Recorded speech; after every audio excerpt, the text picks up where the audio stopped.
lessons. I'm just catching you up on our Zoom class today. Do a quick little mini lesson so you know what to work on. As always, we started with our calendar. We talked about the month and the year. Yippee! It's August 2020. Let's make a calendar. And then we practiced saying the days of the week. We even did silly voices. A lot of my friends voted for using the grumpy bear voice when they say them. Sunday, Monday, Tuesday, Wednesday, Thursday, Friday, Saturday. That's our grumpy bear style of days of the week. What day of the week is it today? Great job. Today is Wednesday, August 26, 2020.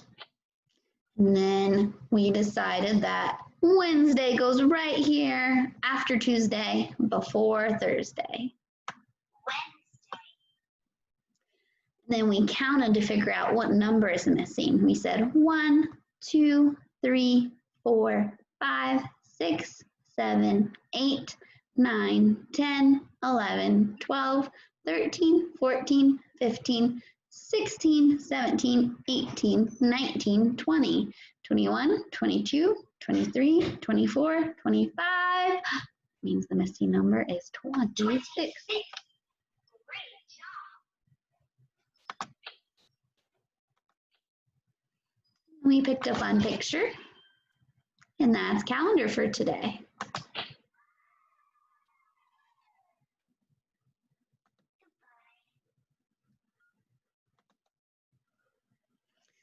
And then we did our math.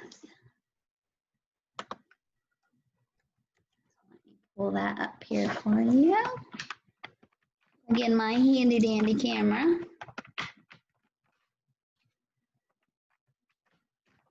There we go.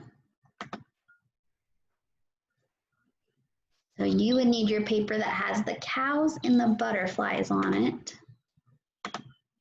That's what we worked on today.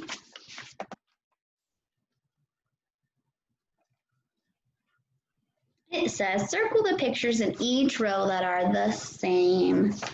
Now, number 1 was really tricky. All the cows, there's 4 cows, none of them are exactly the same. So you don't have to circle any of them. But some of my friends, what they did was they added to the cows to make them look the same. Like this cow has a little collar around its neck, so you could draw that in. And this one has horns, so we could give him horns. And then they match. They're the closest ones that match, especially if you add the details. Or you don't have to circle any because none of them match exactly. And then we go on to the butterflies. We have 4 different kinds of butterflies, and we figured out that these 2 match. And then we have some shoes. We had to find matching shoes because you wouldn't wear mismatching shoes. I think you look and feel pretty silly. The big boots are a good match. And then the leaves, we found that these 2 match. And then before we started writing, we talked about small letters and tall letters.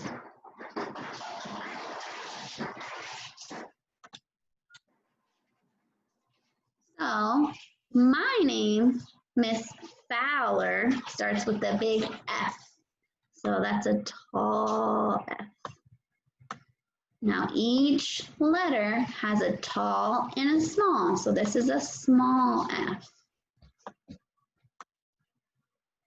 Just like that. So think about what letter your name starts with and what the tall and the small both look like. Everyone's name starts with a tall, tall letter. And all the rest of the letters in your first name would be small. And then we went right along to writing. We got out our journals. our Welcome to School journals and we open it up to day number 3. And we wrote about something that we see in our classroom. Now, our classroom is at home, so you would look around your house and pick one thing that you see to write about. But before you do that, we talked about different ways we can write. So first, we're going to trace like we always do. We're going to trace the words I see. And then we're going to check out all of our cool writing strategies that we can use. You should have a copy of this at home that you can look at anytime you need it. The first strategy says draw a picture. So on my writing lines, I could finish my sentence with a little picture right here. And then up here, I could still draw my big detailed picture. But right here, I can make a tiny picture. So I decided to write about a dog because I have a dog and that's what I see. So if I were to use that strategy, here's what it would look like. I see. And then I drew a little picture of a dog. Almost looks like a cat face, but that's what I was trying to make, was a dog right here.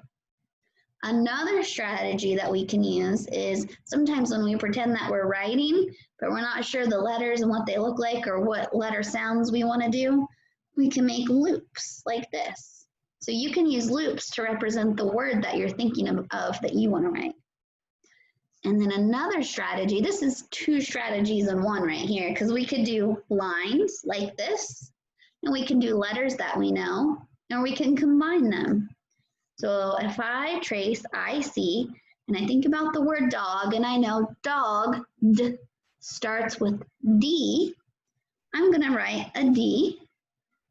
But if I'm not sure what letter says ah or g, then I'm just going to make lines to represent that, hey, I know some sounds and letters go here, I'm just not sure what they are. And then that's the end of my sentence. So you think about how you want to write your sentence. You can end it with a small picture, loops, lines, or some letters. And then right up here is where you'll make your big detailed picture like always. I can't wait to see what writing strategies everyone uses. And that's all for today. I'll see you tomorrow.